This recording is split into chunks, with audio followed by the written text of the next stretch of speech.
สวัสดีครับวันนี้เราไม่มีสปอนเซอร์นะครับแต่เรามี Predator โอเควันนี้ก็มากับคีย์บอร์ดตัวนี้นะครับนู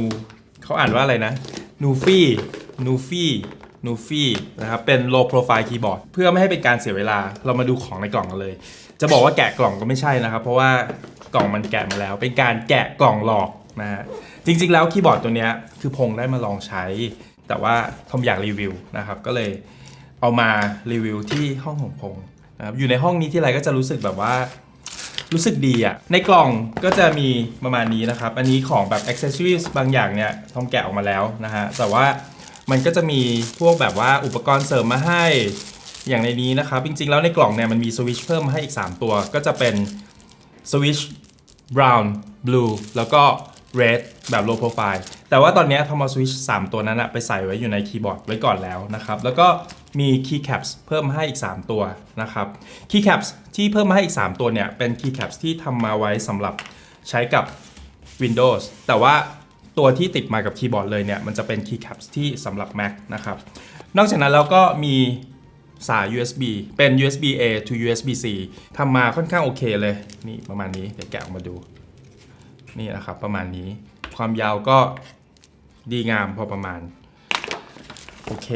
เอากล่องไว้ด้านข้างอ๋อลืมบอกไปว่าจริงๆแล้วเนี่ยคีย์บอร์ดตัวนี้มันสวยตั้งแต่ข้างนอกเลยนะถ้าเราดูกล่องด้านนอกเนี่ยคือไม่ว่าจะเป็นด้านหน้าด้านหลังแล้วก็กล่องข้างในอะไรอย่างเงี้ยคือทำออกมาได้แบบดูดีเลยตัวนี้นะครับก็จะมีแมนนวลใส่มาด้วยแล้วก็มีสติกเกอร์คือของหลายๆอย่างเนี่ยเขาก็จะมีสติกเกอร์แถมมาให้ใช่ไหมแต่ว่าสติกเกอร์ของ Nuvie Air 75 รุ่นเนี้ยมันเป็นสติกเกอร์ที่แบบทำออกมาสวยนะมีตัวแมสคอตของเขาอยู่ตรงนี้แล้วก็มีตัวแบรนด์ของเขานะครับประมาณนั้นโอเคมาดูตัวคีย์บอร์ดกันเลยตัวคีย์บอร์ดของ Nuvie เนี่ยก็จะเป็นพงทำไมพงไม่แกะสติกเกอร์ออกมาเนี่ยพงนี่บอกพงไว้แล้วนะว่าจะเล่นมุกนี้คือพลาดไม่ได้นะแกะสติกเกอร์ก่อนเลยนะครับฟึบอ๋อลืมบอกไปมี keycaps puller กับ switch puller มาให้ด้วยตอนที่ทอมดูรีวิวของต่างประเทศเนี่ยทอมมีความรู้สึกว่าไอตัวที่เขาแถมมาให้อาจจะไม่ใช่ตัวแบบนี้นะแต่ว่าพอทำมาเป็นแบบนี้ปั๊บเนี่ยก็คือดูสวยดูดีดูเข้ากับคีย์บอร์ดเลยนะครับโอเคตัวคีย์บอร์ดบิลโดยรวมเนี่ยก็ทอมว่ามันก็ทำออกมาดูดีนะตัวฐานตัวอะไรเงี้ยน่าจะเป็นพลาสติกเป็นโพลีคาร์บอเนตแต่ว่าตัวกรอบเนี่ยก็จะเป็นเมทัลเป็นอลูมิเนียมนะครับก็ด้วยความที่มันเป็นคีย์บอร์ดแบบ low profile เนี่ยถ้าเกิดว่าเราลองเอามาเปรียบเทียบกับ Keychron Q2 ตัวที่ทำเพิ่งรีวิวไปเนี่ยเราก็จะเห็นเลยว่ามันมีความแตกต่างในเรื่องของความสูงอะไรเงี้ยค่อนข้างเยอะพอสมควรนะครับแล้วน้ำหนักเนี่ยถ้าเกิดว่าเปรียบเทียบกับ Keychron Q2 ที่มีน้ำหนักอยู่ประมาณกิโลครึ่ง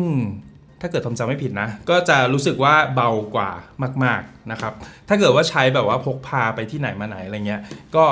น่าจะสะดวกกว่าเยอะเลยตัว Nuvie Air 75 เนี่ยเป็นคีย์บอร์ดแบบ 75% ถ้าเกิดว่าใครเคยใช้ Keychron K2 อยู่เนี่ยทอมมีความรู้สึกว่า layout ของ Nuvie Air 75 เนี่ยก็จะค่อนข้างใกล้เคียงกันแล้วก็การวาง layout ปุ่มหรือว่าอะไรเงี้ยก็ค่อนข้างใกล้เคียงกันนะครับเราลองมาดูด้านล่างกันบ้างด้านล่างเนี่ยมันจะมีฟีดอยู่อย่างนี้แต่เราสามารถแกะออกมาได้มันเป็นแม่เหล็กที่ไม่ได้มีแรงดูดเยอะมากนะครับแต่ว่าข้อดีของมันก็คือมันทำให้เราสามารถติดเข้าไปได้ง่ายแล้วก็ถอดออกมาได้ง่ายเวลาที่เราติดเข้าไปเนี่ยมันก็จะเพิ่มองศาในการพิมพ์ให้สำหรับคนที่ชอบที่จะพิมพ์แบบที่มีองศาขึ้นมานิดหน่อยนะครับตรงนี้สวยดีเลยนะประมาณนี้นะครับมีแบรนด์มีชื่อแบรนด์ว่า Nuvie แล้วก็บอกว่า Design by Nuvie Studio in Shenzhen นะครับแล้วก็มีรายละเอียดต่างๆนะครับอยู่ตรงนี้เขียนว่า Nuvie Air 75 84 keys wireless mechanical keyboard ก็คีย์บอร์ดตัวนี้ตามชื่อมันเลยครับก็คือมันเป็นแบบคีย์บอร์ดแบบ wireless แต่ว่าเราก็ยังใช้สายต่อได้ตรงนี้ก็จะมีพอร์ต USB-C อยู่นะครับไว้ใช้สำหรับการต่อแบบwired เข้ากับเครื่องนะครับจุดเด่นของมันอย่างหนึ่งเลยก็คือคีย์บอร์ดตัวนี้ซัพพอร์ตการใช้งานกับทั้ง Windows แล้วก็ Mac แบบ Native โดยที่เราสามารถที่จะปรับได้โดยปุ่มตรงนี้นะครับแล้วอันนี้ก็จะมีให้เลือกระหว่างปุ่มปิดเลือกแบบ wired mode แล้วก็เลือกแบบ wireless mode นะครับก็สามารถสลับเลือกตรงนี้ได้เลยแล้วอย่างที่ทอมบอกไว้เมื่อกี้เนี่ยว่า คีย์บอร์ด Nufi Air 75เนี่ยเขาทำมาสำหรับเพื่อคนที่ต้องการจะใช้พกพาไปนอกบ้านใช่ไหมครับเขาก็จะมี accessories ตัวนี้ซึ่งเราสามารถซื้อเพิ่มได้นะครับมาให้ด้วยมันก็คือเคสที่เราสามารถใช้ทั้งการเก็บคีย์บอร์ดออกไปใช้นอกบ้านได้แบบสะดวกนะครับปึ๊บปิดไปอย่างนี้ปิดฝาพกออกไปได้เลยนะครับหรือสำหรับคนที่จะเอาไปใช้กับ iPad หรือว่า iPhone เนี่ยเราก็สามารถที่จะแป๊บหนึ่งนะปึ๊บนี่นะครับตั้งวางคีย์บอร์ดตรงนี้แล้วก็ iPad หรือ iPhone มาวางตั้งข้างๆกันแล้วก็เอาออกไปใช้งานนอกบ้านได้แบบสบายๆนะครับสิ่งที่ทอมชอบอีกอย่างหนึ่งเนี่ยก็คือสมมุติว่าเราใช้งานกับแล็ปท็อปอย่างตัวที่ทอมใช้เนี่ยเป็น MacBook Pro 16 นิ้วนะครับเราสามารถที่จะเอาคีย์บอร์ดเนี่ยขึ้นไปวางข้างบนได้เลยเพราะฉะนั้นถือว่าเขาดีไซน์ออกมาได้ดีแต่ว่าต้องบอกไว้ก่อนว่าสำหรับการใช้งานกับแล็ปท็อปเนี่ยก็อาจจะไม่ได้ใช้ได้ 100% ในทุกๆรุ่นนะครับจริงๆแล้วในเว็บไซต์เขามีบอกว่ารุ่นไหนที่มัน compatible บ้างแต่ว่าอย่างที่พงลองใช้กับ MacBook Pro ตัวที่เป็น 14 นิ้ว M1 Pro เนี่ยก็คือพงบอกว่าใช้ได้แต่ว่าอาจจะต้องหาล็อกที่มันแบบว่าพอดีนิดนึงในการใช้งานก็ประมาณนี้แต่กับ MacBook Pro 16 นิ้วตัวเก่าของทอมเนี่ยใช้งานได้แบบ 100% เลยก็แค่มันจะบังในส่วนที่เป็นTouch Bar ที่ไม่ค่อยมีคนใช้กับตัว Fingerprint Sensor ไปนะครับแต่ว่าเวลาที่เรามีคีย์บอร์ดอย่างเงี้ยเชื่อมต่ออยู่เนี่ยมันก็ไม่ได้มีอะไรมากเพราะเราสามารถที่จะกดรหัสเพื่อที่จะเข้าใช้งานแล็ปท็อปของเราได้อยู่แล้วตัวสวิตช์ของคีย์บอร์ด Nufi Air 75เนี่ยก็จะมีให้เราเลือกทั้งหมด3แบบนะครับก็คือ brown blue แล้วก็ red ตามชื่อของมันเลยครับคนที่ใช้งาน mechanical keyboard เนี่ยก็น่าจะรู้อยู่แล้วว่าตัว brown switch ก็จะเป็นสวิตช์แบบ tactileตัว blue switch ก็จะเป็น switch แบบ clicky แล้วก็ตัว red switch เนี่ยก็จะเป็น switch แบบ linear ตัวที่พงเลือกมาเนี่ยเป็น brown switch ก็ให้ความรู้สึก tactile คือต้องบอกไว้อย่างหนึ่งว่าช่วงหลังๆเนี่ยทอมค่อนข้างที่จะชอบใช้ linear switch มากกว่าแต่ว่าสำหรับคีย์บอร์ดตัวเนี้ยทอมมีความรู้สึกว่าการใช้ tactile เนี่ยมันก็ค่อนข้างดีนะเพราะด้วยความที่มันเป็นคีย์บอร์ดแบบ low profile แล้วก็มี key travel ที่ไม่ได้เยอะมากเนี่ยการที่เราใช้สวิตช์แบบที่มันเป็นแท็กไทเนี่ยมันก็ทำให้เรารู้สึกได้ในเวลาพิมพ์ว่าว่าเราพิมพ์อะแต่ว่าตัวเนี้ยทอมลองใส่ตัว blue switch กับตัว red switch ไว้ด้วยยังไงเดี๋ยวเราลองเดี๋ยวทอมจะให้ลองฟังเสียงดูนะว่ามันแตกต่างกันยังไงบ้างหรือเปล่าเริ่มจาก brown แล้วก็ blue แล้วก็ red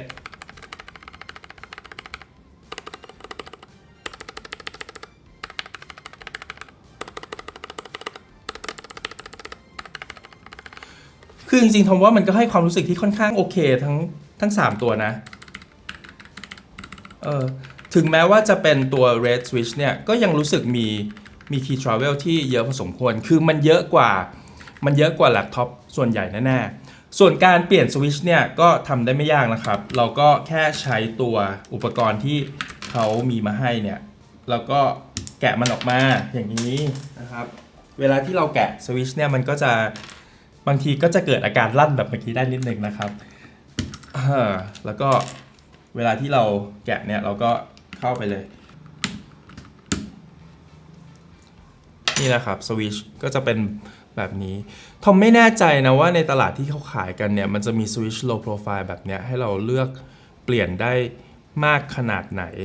นะครับแต่ว่าอย่างน้อยก็ยังดีที่ในกล่องเนี่ยเขามีสำรองมาให้เพราะฉะนั้นถ้าเกิดว่าเราเผอิญว่าแบบทำมันพังหรือว่าอะไรเงี้ยเป็นสักตัว2ตัวเนี่ยเราก็สามารถที่จะเอาตัวที่เขามีมาให้เนี่ยเปลี่ยนเข้าไปได้นะครับเวลาที่เราใส่สวิตช์เข้าไปเนี่ยเขามีความรู้สึกว่าถ้าเกิดว่าเราเปรียบเทียบกับคีย์บอร์ดตัวอื่นที่มันเป็นแบบไซส์ full size ธรรมดาอะไรเงี้ยนะครับมันจะต้องอาจจะต้องใช้แรงในการกดสวิตช์ลงไปเนี่ยเยอะนิดนึงนะครับโหแต่นี้เวลากดข้างในก็รู้สึกชัดเจนนะแต่ละอันโอเคตัว keycaps นะครับ keycaps เป็นแบบ PPT เพราะฉะนั้นเราก็สามารถที่จะมั่นใจได้ในระดับหนึ่งว่าอาการมันของตัวหน้า keycaps เนี่ยก็จะเกิดยากกว่าตัว keycaps ที่เป็นแบบ ABS แล้วก็ข้อดีอีกอย่างหนึ่งของมันก็คือเดี๋ยวทอมทำให้ดูเลยดีกว่าเราสามารถที่จะใช้ keycaps แบบอื่นๆใส่เข้าไปได้เลยอย่างนี้นะครับอย่างตัวที่ทอมเอามาใส่เนี่ยเป็น keycaps ของ GMK นะแล้วก็เดี๋ยวเราลองที่มัน high profile กว่านั้นด้วยตัวนี้เป็น keycaps แบบ MT3 ซึ่งขนาดเนี่ยมันจะค่อนข้างสูงกว่าตัวอื่นเลยก็สามารถที่จะใส่เข้าไปได้เหมือนกันนะครับแต่ว่าก็ต้องบอกตรงว่าก็เปลี่ยนได้แต่ไม่จำเป็น โอเคเรากลับมาที่คอนฟิกเดิมนะครับจริงๆแล้วส่วนในเรื่องของคนที่ชอบโมเนี่ยข้อดีอีกอย่างหนึ่งของตัว Nufi Air 75เนี่ยครับก็คือเขาใช้สเต็ปแบบที่มันไม่ได้แบบเหมือนกับว่าเป็น proprietary มากอะไรเงี้ยเราก็สามารถที่จะเข้าไปแบบ loop step อะไรอย่างนี้ได้ใหม่นะครับแต่ว่าเท่าที่ทอมลองใช้งานเนี่ยนะก็คือพูดตรงว่าทอมมีความรู้สึกว่าคือมันก็อาจจะมีอาการ rattle อยู่บ้างแต่ทว่ามันไม่จำเป็นต้องโมอะอย่างไรก็ตามถ้าเกิดว่าคนต้องการจะรู้ว่าโมแล้วมันเป็นยังไงนะครับเดี๋ยวช่อง Rule of Tan เนี่ย ทอมเห็นเขาโมอยู่เพราะฉะนั้นก็ลองรอไปดูในช่อง Rule of Tan ก็ได้ครับว่าหลังจากโมแล้วมันเป็นยังไงบ้างแต่ทอมมีความรู้สึกว่ามันไม่มีความจำเป็นจะต้องโมเลยโอเคสัมผัสในการพิมพ์คือถ้าเกิดว่าไม่นับพวกคีย์บอร์ดแบบที่แบบอย่างเงี้ยหนักๆอะไรเงี้ยคือทอมว่าตัวเนี้ยมันก็ทำออกมาดีมากเลยนะคือ Key Travel หรือว่าสัมผัสในการพิมพ์แล้วก็ปุ่มต่างๆเนี่ยทำมาแบบค่อนข้างดีเลยยังไม่ได้บอกอย่างหนึ่ง Keycaps เนี่ยเขามีแบบออปชั่นเสริมให้ซื้อเพิ่มอีกสีหนึ่งได้ด้วยนะครับเดี๋ยวทอมขึ้นมาให้ดูบนหน้าจอแล้วกันว่า Keycaps แบบนั้นมันเป็นสียังไงนะครับโอเคในส่วนของการควบคุมก็อย่างที่ทอมบอกตอนแรกว่ามันจะมีปุ่มในการสลับอยู่ตรงนี้นะครับแล้วเราก็สามารถที่จะเลือกใช้ได้นอกจากนั้นแล้วเนี่ยจุดเด่นอย่างหนึ่งของ Nufi Air 75เนี่ยก็คือเราสามารถที่จะเชื่อมกับอุปกรณ์ Bluetooth ได้3ตัวพร้อมกันแล้วนอกจากนั้นเนี่ยเราก็สามารถที่จะเชื่อมต่อแบบ wireless ได้โดยผ่านตัว dongle ที่มีแถมมาให้ด้วยนะครับเพราะฉะนั้นเราสามารถที่จะ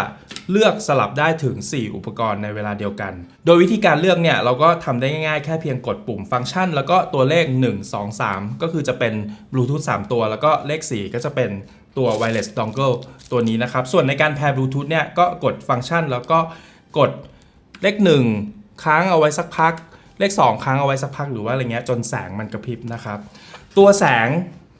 ถ้าเกิดเราเห็นด้านข้างเนี่ยตัว LED ด้านข้างเนี่ยมันก็จะโชว์สถานะได้หลายๆแบบนะครับอย่างเช่นเวลาที่เรากด Caps Lock เนี่ยก็จะสังเกตได้ว่าสีมันจะเปลี่ยนหรือเวลาที่เราสลับระบบเนี่ยระหว่าง Windows กับ Mac เนี่ยก็จะเห็นว่าสีมันก็จะเปลี่ยนอย่างนี้แล้วนอกจากตัว LED ด้านข้างเนี่ยก็แน่นอนมันก็มี RGB อยู่ด้านล่างเหมือนกันอย่างที่ทุกคนอาจจะเห็นอยู่นะครับแต่ก็ต้องบอกตรงว่าตัว RGB ของ Nufi Air 75เนี่ยเราอาจจะไม่ได้เห็นชัดเท่าไหร่เพราะด้วยความที่ Keycaps มันเป็นแบบ